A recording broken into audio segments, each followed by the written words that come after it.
Como hacemos cada quinto domingo, separamos un tiempo especial para reflexionar, para pensar, para estimularnos a través de lo que dice su palabra, para tener una visión más global de lo que Dios está haciendo hoy también en todo el mundo y qué tarea nos toca a nosotros, qué podemos hacer nosotros ante esta gran tarea, esta gran misión que Dios le ha encomendado a la iglesia desde la ciudad de Rosario.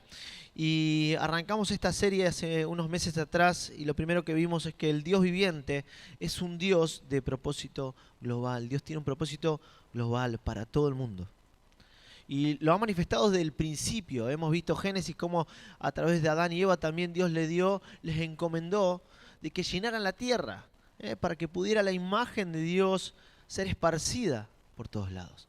Y ese llamado sigue.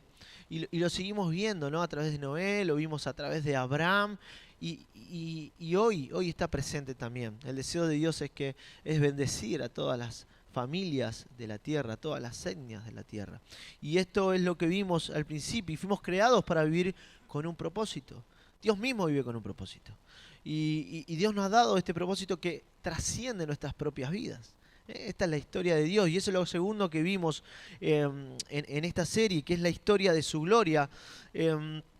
Y lo vimos, ¿no? Como a través de la Biblia podemos ver que Dios quiere mostrar su gloria a todas las personas. Y tiene que ver con eso, cuando conocemos a Dios, cuando conocemos su gloria, nuestras vidas toman significado, toman sentido. Pero está más que claro, y eso es lo que también tratamos de hacer hincapié como iglesia, de que la historia le pertenece a Dios. El papel principal es Dios. Nosotros estamos ahí en medio de todo eso por la gracia de Él y somos bendecidos a través de la persona de Jesucristo y a través de su gloria. Y hoy quisiéramos ver un tema que obviamente está entrelazado con todo lo que venimos analizando, que tiene que ver con el reino de Dios. Venga tu reino, se llama esta serie. Y a la mañana, más temprano, Mauro nos guiaba en el inicio de esta serie, hablando sobre el reino de Dios, así que les animo a que puedan ver el video. Y Nobleza Obliga, nos estamos guiando en estos estudios a través de lo que se da en el curso Perspectivas. Es un curso que se da en muchos países del mundo, donde algunos hermanos de esta congregación pudimos ser parte, y estamos guiándonos a través de este estudio, ¿no? Este libro que ellos tienen. Así que lo quería mencionar. Y Jesús tuvo un tema predominante en sus enseñanzas y fue el reino de Dios. Constantemente en los evangelios vamos a ver que Jesús habla del reino de Dios una y otra vez. Y usó ese tema para llamar a la gente para que lo siguiera. Usó ese lenguaje para enlistar a sus propios amigos, inclusive, para que lo siguieran más allá, hasta las estaciones finales de la guerra global contra el mal. Hay un reino que ha venido a través de Jesucristo y se está expandiendo a través de los años. Y el enfoque de Cristo en el reino de Dios nos reta con asuntos de gran significado en esta batalla. No es un asunto menor establecer comunidades de fe, comunidades del reino de Dios, como puestos de avanzada de luz en medio de la oscuridad espiritual.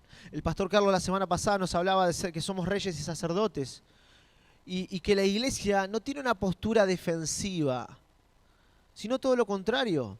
La iglesia está avanzando, está en ofensiva. El mismo Jesús dijo que las puertas del Hades no van a prevalecer contra el avance de la iglesia.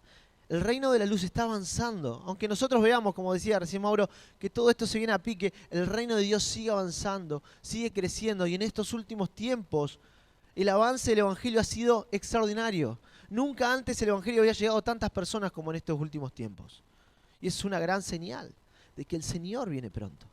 ¿Cuántos creen en esto? El Señor viene pronto y anhelamos realmente, yo anhelo de todo corazón, que el Señor venga pronto. Ahora, el reino de Dios tuvo una interrupción en este mundo. Y a través de esa irrupción no es raro encontrar a siervos de Cristo que tengan en poco sus propias vidas. De tal manera que para ellos la muerte no es una amenaza. Y lo vemos.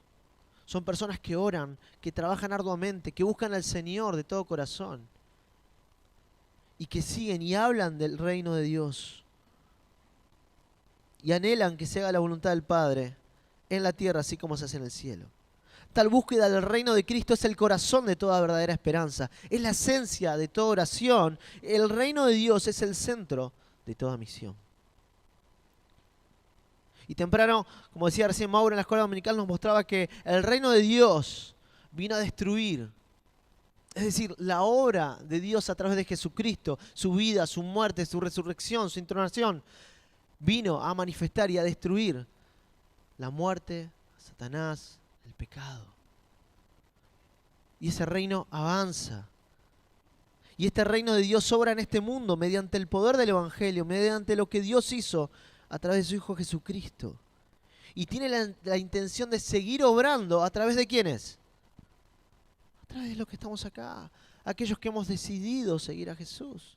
Su iglesia.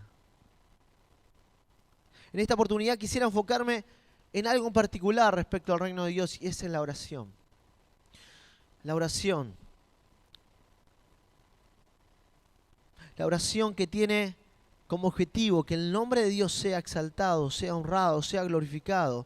Esa oración que clama a Dios para que siga manifestando su reino a todas las personas en todo lugar. Y quiero hacer algunas preguntas. Las preguntas nos ayudan a pensar, nos ayudan a cuestionarnos muchas veces en dónde estamos parados, qué es lo que creemos, qué es lo que estamos haciendo.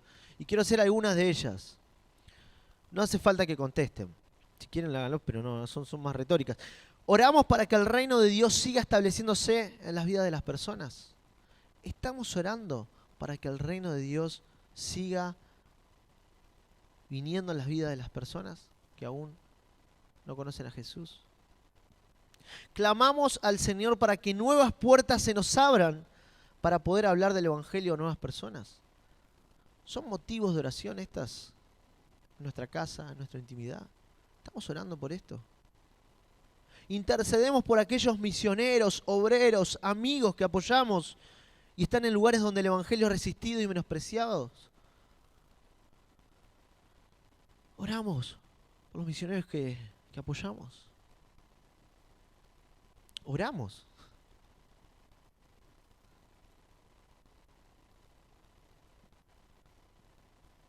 ¿Por qué no oramos?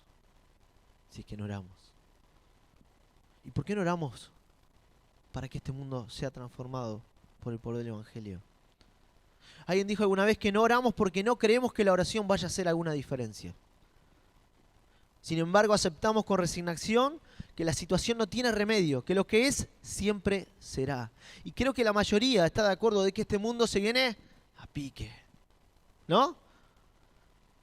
La sociedad está en una situación paupérrima, no solamente la de Rosario y la de Argentina. A nivel mundial, la sociedad está en su peor estado y va a seguir empeorando. ¿Cuántos dicen amén? Va a seguir empeorando. Pregunto, ¿creemos que todo esto es obra de Dios?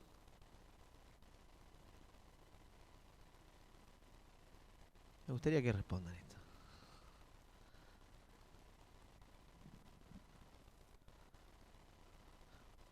Porque saber que esto se viene, que está mal en peor, que está en su palabra, no significa que Dios esté obrando. El Salmo 5:4 dice, porque tú no eres un Dios que se complace en la maldad. El malo no habitará junto a ti. Entonces, ¿por qué no orar para que el mundo, o en el mundo, haya más luz? Que Dios permita que el príncipe de las tinieblas obre con maldad. Que Dios permita que este mundo de pecado siga su curso. No significa que esa sea, que Dios quiera la maldad para la gente. Dios es un Dios de bendición, que ha entregado lo más preciado que tenía. No escatimó a su propio Hijo, sino que lo entregó por todos nosotros, dice Romanos 8. Dios quiere que las personas puedan tener un encuentro con Él, con su Hijo. La semana pasada Carlos nos enunció varias funciones que tenemos los cristianos como sacerdotes, y una de ellas era orar. Y quisiera retomar este tema para que Dios siga trabajando en nuestros corazones, Para que no solamente seamos cristianos que oran de vez en cuando, sino que seamos sacerdotes que viven en oración y que oran por lo que Dios quiere que oremos. Sacerdotes que entienden la magnitud y la implicancia de la oración intercesora, petitoria, en favor de aquellos que llevan la palabra de Dios en todo el mundo y por aquellos que van a recibirla. El apóstol Pablo entendía muy bien el poder que hay en el Dios a quien oramos. Y en muchas de sus cartas vamos a ver sus motivos de oración. Y yo quiero tomar un ejemplo que hay en una de sus cartas, así que te animo a que abras tu Biblia. En 2 Tesalonicenses capítulo 3, vamos a leer solo 2 versículos, 1 y 2. 2 Tesalonicenses capítulo 3, versículos 1 y 2. Dice así la palabra del Señor. Por último, hermanos, oren por nosotros, para que la palabra del Señor corra y sea glorificada, así como lo fue entre ustedes. Y para que seamos librados de hombres perversos y malos, porque no es de todos la fe. Hasta ahí la lectura. Pablo le va a escribir una carta por segunda vez a esta iglesia. Y generalmente cuando Pablo escribe estas cartas, lo hace en respuesta de situaciones que estaban sucediendo en aquel lugar, ¿no? Conflictos entre hermanos, situaciones de confusión doctrinal, a veces caían algún falso profeta diciendo, por ejemplo, en aquel lugar que Cristo ya había venido, y bueno, ¿y qué pasa con los muertos en Cristo? Y había situaciones que el apóstol tenía que aclarar. Y él envía cartas, ¿no? con respuestas y con situaciones especiales, y en este caso menciona al finalizar su carta este pedido. Y quisiera enfocarme en estos 2 versículos por algunos minutos, en los cuales veremos que la esencia de la oración petitoria e intercesora tiene como enfoque la misión de Dios. Pablo dice, por lo demás, hermanos, oren por nosotros. ¿Cuántos de nosotros, cuántos de los que estamos aquí, le hemos pedido a alguna hermana que ore por nosotros? Me animo a decir que todos, por lo menos una vez en la vida cristiana, hemos hecho eso, ¿no? Muchos están acostumbrados a hacerlo. Te piden todo el tiempo. Ora por mí, ora por mí. ¿Eso está mal o está bien? No hace falta que respondan. No nos vamos a poner de acuerdo. Ahora, Pablo era uno de estos hermanos que pedía oración por él todo el tiempo. Te sorprendí, ¿eh? Pablo, en la mayoría de sus cartas, pide que oren por él. Creo que para saber si es saludable o no pedir oración es fundamental conocer los motivos, las necesidades, ¿no?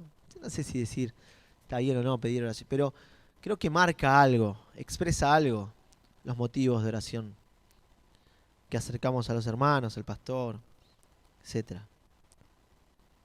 Ahora, no va a ser la primera vez que analicemos o que alguien analice los motivos de Pablo, ¿no? A las diferentes comunidades de fe a las cuales él enviaba cartas, pero nos deberían servir, nos sirven mucho para poder enfocar nuestras vidas de oración en la dirección correcta. Generalmente los motivos de nuestras oraciones son cuestiones que nos preocupan, ¿no? Oramos por aquellas cosas que nos cargan. Oramos por aquellas cosas que nos generan ansiedad. Oramos por aquellas cosas que a veces no nos dejan dormir. ¿Cuántas veces no dormiste por algún tema? Yo soy... Wow. Temas laborales, temas familiares, futbolísticos. No, eso no. El central no tiene remedio. Ahora, oramos por aquellas cosas que nos cargan. ¿Y cuáles son estas situaciones en tu vida y en la mía? ¿Cuáles son aquellas cosas que te cargan, que te generan ansiedad? ¿Serán las mismas que les preocupaban a Pablo? Los motivos de nuestras oraciones, de nuestras plegarias a Dios expresan muchas veces nuestro nivel de madurez espiritual. Nos indican de alguna u otra forma en dónde está nuestro enfoque, nuestras prioridades. Cuando los discípulos le pidieron a Jesús, su maestro, que le enseñara a orar, Él dejó un modelo de oración y está en Lucas capítulo 11. Lo voy a leer, no vamos a hacer un análisis exhaustivo de esto, quiero tomar algunos puntos, principios. Y en Lucas capítulo 11, Jesús nos muestra todos los condimentos que tendría que haber en una oración. Dice Lucas 11:1, un día estaba Jesús orando en cierto lugar. Cuando terminó le dijo a uno de sus discípulos, Señor, enséñanos a orar, así como Juan enseñó a sus discípulos. Él les dijo, cuando oren digan, Padre, santificado sea tu nombre, venga tu reino. Danos cada día nuestro pan cotidiano. Perdónanos nuestros pecados, porque también nosotros perdonamos a todos los que nos ofenden. Y no nos metas en tentación. Lo primero que Jesús quiere que sepamos con toda atención y conciencia es a quién nos estamos acercando. ¿A quién le estamos hablando? ¿A quién le estamos orando? ¿A quién le estamos orando? A nuestro Padre. Dios es nuestro Padre. Es quien nos cuida, es quien está atento a nosotros.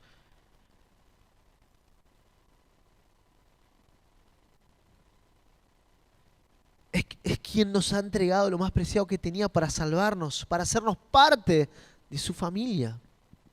Pero también es el Todopoderoso, es el Soberano, es el Eterno, es el Rey de Reyes, es el que está centrado en el trono de todo el cosmos.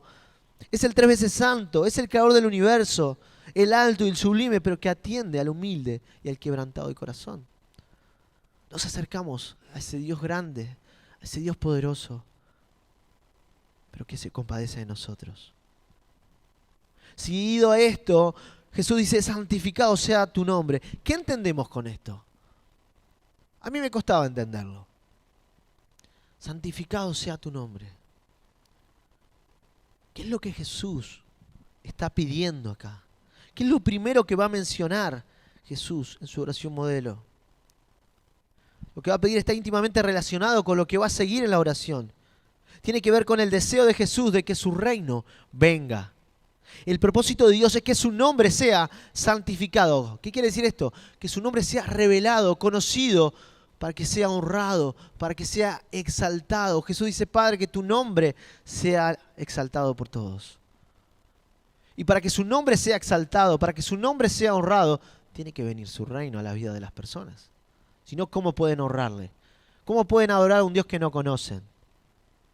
Venga tu reino. Venga tu reino. Por tal motivo es clave entender por qué Jesús pide que el reino de Dios venga a los corazones de las personas que aún no han tenido la posibilidad de conocerlo. Dios establece prioridades y su misión es más que importante, porque a través de ella el Dios viviente puede llevar adelante su propósito global. Y Pablo tiene esto en mente y lo expresa una y otra vez en sus cartas y en sus motivos de oración. En la primera carta que Pablo le va a escribir a los tesalonicenses, les pide oración. Capítulo 5, versículo 25, él dice, oren por nosotros. Y ahí quedó. Fue general.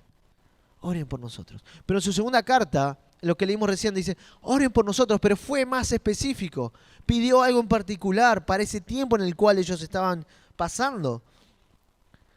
Por lo demás, hermanos, oren por nosotros para que la palabra del Señor corra y sea glorificada, así como lo fue entre ustedes. ¿Cuál fue el motivo? ¿Cuál fue la situación personal?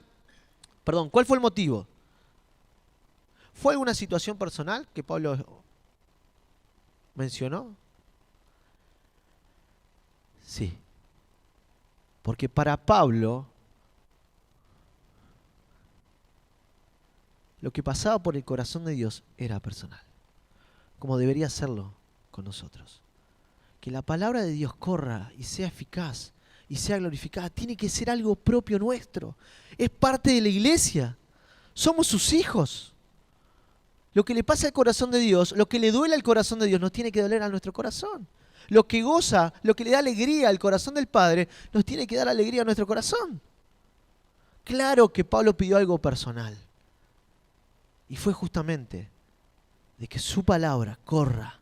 Porque para Pablo, como debería ser para cada uno de nosotros, los asuntos de Dios, los negocios de su Padre Celestial son cuestiones personales, son prioridad, son completamente propios. Alguien dijo, no interesa tanto quiénes somos para formar nuestra identidad, sino primero no comprendemos de quién somos, a quién le pertenecemos. El corazón del apóstol estaba completamente entregado a Dios, completamente entregado a Dios. Y hay un proverbio 21, capítulo 1, que para mí expresa la vida del apóstol. Y me encantaría que también exprese mi vida. Dice Proverbios 21:1, como canales de agua es el corazón del rey en la mano del Señor. Él lo dirige donde le place. Este pasaje expresa la vida entregada de Pablo a Dios. Los canales no toman decisión el agua, va donde está el canal. Así es, está entregado. Pablo está entregado a Dios, no es que está obligado. Si lo hace, recién leía Corintios, nos motiva el amor de Cristo al entregar mi vida a Dios, al estar donde Dios quiere que yo esté. Él es mi dueño, Él es mi Señor, decía Pablo, quien lo compró a precio de sangre, igual que a vos y a mí. ¿Y qué es lo que quería Pablo? Que la palabra del Señor corra y sea glorificada. La metáfora que utiliza ahí Pablo la va a utilizar en varias oportunidades, con diferentes significados o hincapiés distintos. Pero la idea es que la palabra de Dios se expanda veloz y victoriosamente como un corredor de carreras en un estadio. Así quería que corra la palabra de Dios, rápido. Iba a decir y furioso, pero me lleva a una película. Ahora, el Salmo 147:15 dice, envía sus órdenes a la tierra, su palabra corre velozmente. La misma idea. Esto muestra que para Pablo, el que la palabra de Dios sea esparcida en todo el mundo, el evangelio, las buenas nuevas de salvación era una situación de carácter urgente y no podía esperar. Hay un pasaje, Pablo le escribe a los romanos, en el capítulo 13, versículo 11 y 12, es algo que siempre lo tengo en mi mente, y que habla justamente de esto, de la urgencia, de que Pablo tenía, que Dios tiene, de que la palabra de Dios corra y que nosotros estemos alistados para esta gran batalla que nos toca enfrentar. Pablo le dice a los romanos, a estos hermanos que veremos en el cielo algún día, dice, y esto, conociendo el tiempo, que es ya hora de que sean levantados del sueño, porque ahora la salvación está más cerca de nosotros que cuando creímos. La noche pasó y el día se acerca, o el día se ha acercado. Desechemos las obras de tinieblas y vistámonos las armas de la luz. El apóstol entiende que muchas veces somos adormecidos por medio de este sistema satánico en el cual vivimos. Preocupaciones terrenales, entretenimientos que nos adormecen. Pero Pablo le dice a los romanos, hey, tienen que ser entendidos en los tiempos. Estamos viviendo en los últimos tiempos. El tiempo se acerca. Ya cada vez está más cerca el día de nuestra salvación. Más cerca que cuando creímos. Despiértense. Y vístanse con las armaduras que Él les dio. Porque estamos en medio de una batalla. Y el reino de Dios tiene que seguir avanzando. Tiene que seguir creciendo. Más personas tienen que salir de las garras de Satanás. El deseo de Pablo no era simplemente una cuestión propia que a él se le había ocurrido, nacida de él, sino que estaba siendo movido por lo que Dios le había puesto en su corazón. Ahora, ante esto podríamos decir, bueno, el apóstol tenía una misión particular, tenía un llamado, un ministerio específico en un tiempo particular. Sí, es verdad. Pero eso no quita la responsabilidad de la iglesia, de que fuimos llamados a lo mismo. Fuimos llamados a ir y predicar el evangelio a todo el mundo, haciendo discípulos a todas las personas que se nos pongan alrededor, que Dios nos ponga. Enseñándole a que guarden todas las cosas, discipulándolos, cuidándolos.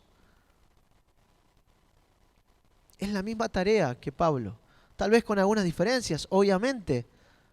Dios es un Dios personal, particular, que llama de una manera especial a cada uno de nosotros. Pero a todos, a toda la iglesia nos ha dado el privilegio de poder anunciar esta buena noticia, de que el Rey ha vencido, y de que hay esperanza en Jesucristo. Hay esperanza en lo que Él hizo, no nuestras obras, en su justicia y no nuestra justicia. Esa es la buena noticia. Lo que está en el corazón de Pablo no es ni más ni menos que lo que ha habido en el corazón de Dios durante toda la historia de la humanidad. Dios desea tener una relación con los seres humanos, tener una gran familia en la cual todos ellos puedan disfrutar de su gloria, de su presencia, y es lo que venimos viendo como iglesia. Este deseo era el que dirigía a Pablo a decirle a los romanos que sean entendidos los tiempos. Ahora, ¿qué quiero decir con esto? Que la pasión que había en el corazón de Pablo no solo debería ser de él, sino también de cada hijo de Dios, de cada nacido de nuevo, de cada redimido por la sangre de Jesucristo. La finalidad de que la palabra de Dios corra a toda velocidad es que sea glorificada. ¿Y cómo es glorificada la palabra de Dios? La palabra de Dios es glorificada cuando tiene cabida en los corazones de las personas. Cuando este mensaje transformador es recibido con gozo y alegría en aquellas personas que no habían conocido a Jesucristo. La palabra es glorificada cuando personas como nosotros reconocen su bancarrota espiritual y ponen toda su esperanza y su fe en lo que hizo Jesucristo, en la cruz del Calvario, tomando nuestro lugar, pagando el precio de nuestra deuda. El nombre de Jesucristo es glorificado, es santificado cuando el reino de Dios viene a las vidas de las personas que estaban perdidas en sus delitos y pecados, atormentados por el reino de la oscuridad, y ahora en vez de hacer su voluntad, hacen la voluntad del Padre, dejando al Espíritu de Dios que obra en sus vidas, expresando la presencia de Cristo en sus corazones y anhelando que se haga la voluntad de Dios en ellos. Esto era lo que había sucedido justamente porque dice el pasaje que corra la palabra y que sea glorificada así como fue entre ustedes. Y esta historia está registrada en el libro de Hechos, capítulo 17, versículos del 1 al 9. Dice, atravesando Anfípolis y Apolonia, Pablo y Silas llegaron a Tesalónica, donde había una sinagoga de los judíos, como era su costumbre. Pablo entró en la sinagoga 3 sábados seguidos, discutió con ellos. Esa era la estrategia evangelística de Pablo. ¿Qué hacía Pablo cuando llegaba a una ciudad? Iba a la sinagoga. ¿Qué hacía ahí? Les mostraba cómo el Antiguo Testamento, para lo que nosotros llamamos Antiguo Testamento, la Torá, cómo los profetas estaban hablando de Jesús como el Mesías. Pablo dice, Jesús es el Mesías, Jesús es el cumplimiento de lo que Isaías dijo, de lo que en Deuteronomio está, en lo que dice en Éxodo. Él es la realidad de la sombra de lo que había ahí. Eso es lo que hacía Pablo. Durante 3 semanas estuvo Pablo predicando ahí. Basándose en las Escrituras, les explicaba que demostraba que era necesario que el Mesías padeciera y resucitara. Les decía, este Jesús es quien les anunció, este Jesús que les anunció es el Mesías. Que les anunció, Algunos de los judíos se convencieron y se unieron a Pablo y a Silas, como también lo hicieron un buen número de mujeres prominentes y muchos griegos que adoraban a Dios. La palabra de Dios fue glorificada a través de la vida de estas personas, de mujeres, de hombres, de griegos, de judíos. Pero también hubo algo ahí. Dice la palabra del Señor, pero los judíos, llenos de envidia, reclutaron a unos maleantes callejeros con los que armaron una turba y empezaron a alborotar la ciudad. Asaltaron la casa de Jasón en busca de Pablo y Silas con el fin de procesarlos públicamente. Pero como no los encontraron, arrastraron a Jasón y algunos otros hermanos ante las autoridades de la ciudad, gritando, estos que han trastornado el mundo entero han venido también acá. Y Jasón los ha recibido en su casa. Todos ellos actúan en contra de los decretos del emperador, afirmando que hay otro rey, uno que se llama Jesús. Al oír esto, la multitud y las autoridades de la ciudad se alborotaron. Entonces estas exigieron fianza a Jasón y a los demás para dejarlos en libertad. El evangelio se estaba expandiendo por toda la tierra. La promesa que Dios le había dado a Abraham de que en él, la simiente de él, vendría la bendición para todas las etnias, se estaba cumpliendo en Jesucristo. Y ahora a través de la iglesia, a través de la predicación de Pablo. La frase que los mismos habitantes de Tesalónica utilizaron para los cristianos es conmovedora. Estos que están trastornando el mundo han venido acá. ¡Wow! Qué lindo título, ¿no? Estos que están haciendo un lío bárbaro. Pablo les pide a los hermanos y hermanas de Tesalónica para que la palabra de Dios siga transformando a muchas más personas alrededor de todo el mundo con el evangelio del reino. La pregunta es si es el mismo deseo que está en tu corazón y en el mío. ¿Nos arde de pasión el corazón por aquellos que están perdidos? ¿Cuáles son nuestros motivos más recurrentes de oración a Dios? Ellos van a expresar, van a mostrarnos si nuestros ojos están más puestos en la tierra o en los cielos. Pablo mismo dijo en Colosenses capítulo 3, versículo 1 al 4, ya que han resucitado con Cristo, busquen las cosas de arriba. Cuando Cristo está en tu corazón y vos le das lugar y dejás que el Espíritu Santo te llene día a día, empezás a trabajar, a orar, a esforzarte para que el reino de Dios venga a la tierra. Empezás a pensar en las cosas de arriba, donde está Cristo sentado a la derecha de Dios. Pablo sigue diciendo, concentren su atención en las cosas de arriba, no en las de la tierra. Pablo sabía que iba a haber una lucha en nuestro corazón, en nuestra vida, de poner nuestra atención en la tierra más que en los cielos. Está en nuestra naturaleza. No podemos engañarnos. Es una realidad. Pero tenemos al Espíritu de Dios que nos inclina y nos hace levantar la mirada constantemente, a medida que le damos lugar, a medida que estudiamos la palabra, a medida que nos entregamos a Él en la intimidad. Pablo dice, pues ustedes han muerto y su vida está escondida en Cristo, con Cristo en Dios. Cuando Cristo, que es la vida de ustedes, se manifieste, entonces también ustedes serán manifestados con Él en gloria. Cuando Cristo se transforma por medio del poder de su palabra y el trabajo constante en nuestro corazón del Espíritu de Dios, en la perla de gran precio, en lo más valioso de toda tu vida, nuestra búsqueda diaria se orienta hacia las cosas del cielo, hacia las cosas trascendentes, que no perecen. Retomando el pasaje central de este mensaje, Pablo sigue diciendo en el versículo 2, y para que seamos librados de hombres perversos y malos, porque no es de todos la fe. Recién leíamos en el libro de Hechos, capítulo 17, la situación de Pablo. Muchos recibieron la palabra de Dios con alegría y gozo, pero otros no. Y no solamente que no la recibieron, sino que se opusieron. Fueron a buscarlos para golpearlos, para quizás apedrearle, quizás para echarlos de ese lugar. Y esa es una realidad. No todas las personas por las cuales oremos, por las cuales le presentemos el Evangelio, van a decir sí, amén, a lo que digamos. Algunos sí, gloria a Dios por eso, pero hay otros que no. Y debemos ser conscientes de eso. Pero Jesús dijo en capítulo 5, versículos 12, 13, si no me equivoco, capítulo 5, versículos 12 y 13, bienaventurados son los que son perseguidos, vituperados, insultados, perseguidos por causa del Evangelio, por causa de esta justicia, por causa del nombre de Dios. Tenemos que ser conscientes de que hay una lucha espiritual, la cual no podemos ignorar como hijos de Dios, como soldados del reino. Con esto terminamos. Efesios 6, 10, 20 dice, por último, fortalezcanse con el poder del Señor.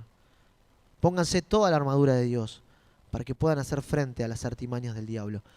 Seamos conscientes, Satanás vino para matar, hurtar y destruir. Satanás vino para que vos y yo estemos en otra cosa que no sea el reino de Dios.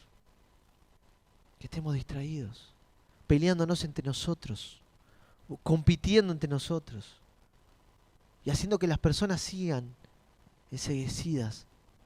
Eso es. Y estamos en una batalla en la cual no podemos distraernos, porque nuestra lucha no es contra seres humanos. Eso también, no tenemos lucha con mi vecino, con aquel que... No, hay algo detrás de ello. Hay un mundo espiritual. Y ahí lo dice Pablo, sino contra poderes, contra autoridades, contra potestades que dominan este mundo de tinieblas, contra fuerzas espirituales malignas en las regiones celestiales.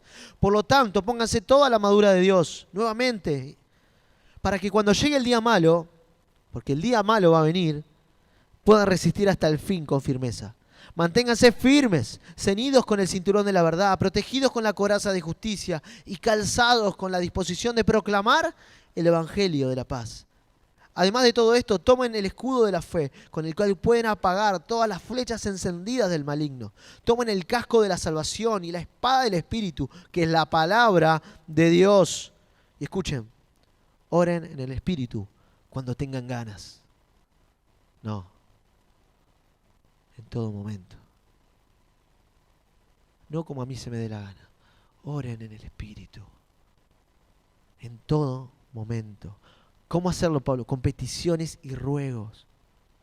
Manténganse alerta y perseveren en oración nuevamente por todos los santos. Y fíjense lo que va a pedir Pablo. Oren también por mí, para que cuando hable, Dios me dé las palabras para dar a conocer con valor el misterio del Evangelio, por el cual soy embajador en cadenas. Oren para que lo proclame valerosamente como debo hacerlo. Pablo pide a la iglesia de Éfeso que oren por él, para que él tenga valor, para que Dios sea el que ponga sus palabras en su boca, para que lo haga con coraje, con valentía, sin temor. La oración es un misterio el cual vamos descubriendo a medida que la ponemos en práctica, teniendo presente todo lo que Dios dice en su palabra de ella. ¿Cuáles son los motivos de nuestra oración? No está mal pedir por cuestiones de salud, de trabajo, de familia. ¿Cómo va a estar mal pedir eso? Claro que no. Pero muchas veces estos son los únicos motivos que elevamos al trono de Dios. Pensamos solamente en mi reino. Todas cuestiones que tienen que ver con nosotros. Como Pablo le dijo a los romanos, es tiempo de despertarse del sueño. Es tiempo de ser consciente de que nuestra salvación está cada día más cerca. Es tiempo de ponerse toda la armadura. Es tiempo de pararnos en la brecha para interceder por nuestros hermanos, por nosotros mismos, para que Dios siga abriendo puertas para predicar el Evangelio, para que más personas puedan salir de las garras de Satanás que los tienen oprimidos, desesperanzados, arruinados, esclavos de la depresión, de las adicciones. Debemos orar con fe, sabiendo que Él que atiende nuestras plegarias, nuestras peticiones, es nuestro Padre. Y Él desea que más personas puedan ser alcanzadas con el mensaje de salvación. Yo quisiera, para terminar, ver un video. Aquellos que se tengan que ir, no hay ningún problema, sé que estamos ya fuera de hora, pero es un video que expresa y muestra lo que el Evangelio y lo que el reino de Dios puede hacer en muchas personas. Expresa lo que están viviendo muchas personas, quizás en otro contexto, obviamente, pero con la misma realidad espiritual. Y cómo personas han orado por eso y Dios ha llegado con el poder del Evangelio.